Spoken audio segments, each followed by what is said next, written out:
ముందుంది ముసళ్ళ పండుగ, దేవుడా ముందుంది ముసళ్ళ పండుగ అని మనం చేస్తున్నా.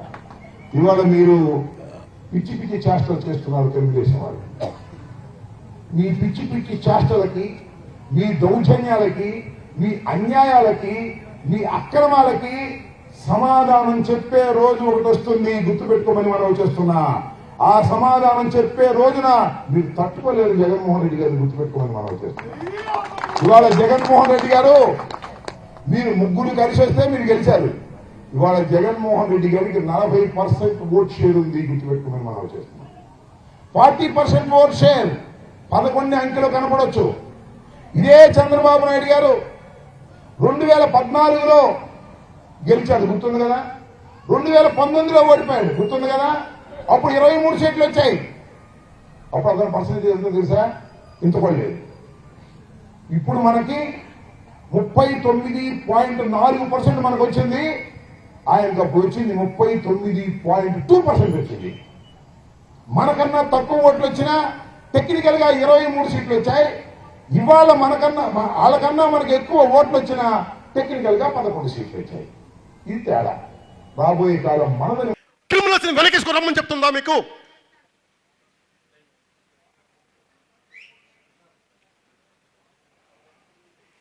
సోషల్ మీడియాలో ఇళ్లలోకి వచ్చి రేపులు చేస్తా అవి అని మాట్లాడుతుంటే వాటిపైన భావ ప్రకటన అంట వైసీపీ నాయకులు చెప్తాడు. భావ ప్రకటన తెగేదాకా లాక్కండి, తెగేదాకా లాక్కండి. సహనం ఎంత ఉందో ఈ ప్రభుత్వానికి, తెగింపు కూడా దానికి 10 ఎక్కువ ఉంటుంది, గుర్తుపెట్టుకోండి. అధికారంలో ఉన్నాం కాబట్టి సంయమనం చేతగా కాదు. పోలీసు అధికారులు కూడా చెప్తున్నాను, డీజీపీ గారికి కూడా చెప్తున్నాను, ప్రజల ఆవేదనను మీకు తీసుకొస్తున్నాను. ఇంటెలిజెన్స్ అధికారులకు చెప్తున్నాను, జిల్లా ఎస్పీలకు చెప్తున్నాను, జిల్లా కలెక్టర్లకు చెప్తున్నాను. లా అండ్ ఆర్డర్ చాలా కీలకమైంది, అభివృద్ధికి చాలా కీలకం. దయచేసి దీన్ని మర్చిపోకండి. 10 సార్లు దీన్ని చెప్పించుకోకండి మా చేత. మా బంధువండి, మా రక్తం అండి అంటే మడత పెట్టి కొట్టండి వాళ్ళని తప్పులు చేస్తే. నేను వెనకేసుకు రావట్లేదు కదా ఎవరిని, నేను వెనకేసుకొస్తున్నాను అవనన్నా ఏం పర్లేదన్నా. మీ ఇంట్లో నువ్వు అక్కడ నీ అక్కను నీ తల్లిని రక్షించుకోవాలి కదా నాన్న. ఎంత నిస్సహాయత. హోమ్ మినిస్టర్ అనిత గారు కూడా చెప్తా ఉన్నాను, మీరు మంత్రి, మీరు హోమ్ మినిస్టర్, నేను పంచాయతీరాజ్ శాఖ మంత్రిని, నేను అటవీ శాఖ మంత్రిని, పర్యావరణ శాఖ మంత్రిని, హోం మంత్రి శాఖ మీరు బాధ్యత వహించండి. నేను హోంశాఖ తీసుకున్న పరిస్థితులు వేరుగా ఉంటాయి, గుర్తుపెట్టుకోండి.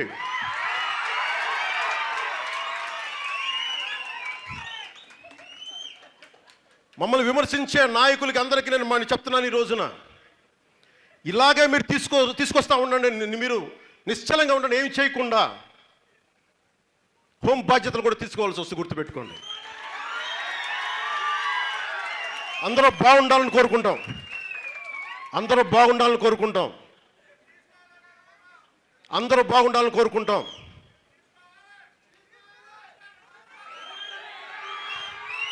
అందరూ బాగుండాలని కోరుకుంటాను, అందరూ బాగుండాలని.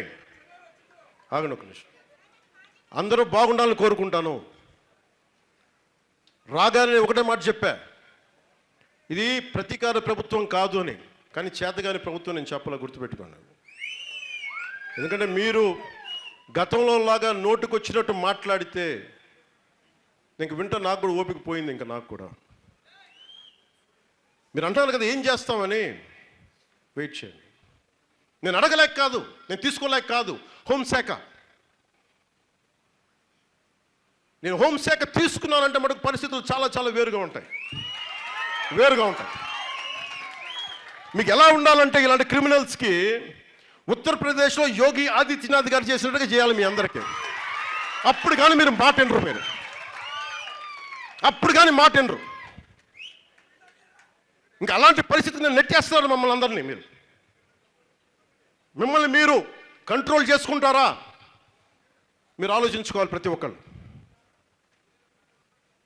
డీజీపీ గారు కూడా మీరు ఛార్జ్ తీసుకున్నారు. ప్రజలు మమ్మల్ని తిడుతున్నారు బయటకు వస్తే. ఇంటెలిజెన్స్ అధికారులు కూడా చెప్తున్నాను, మమ్మల్ని తిడుతున్నారు.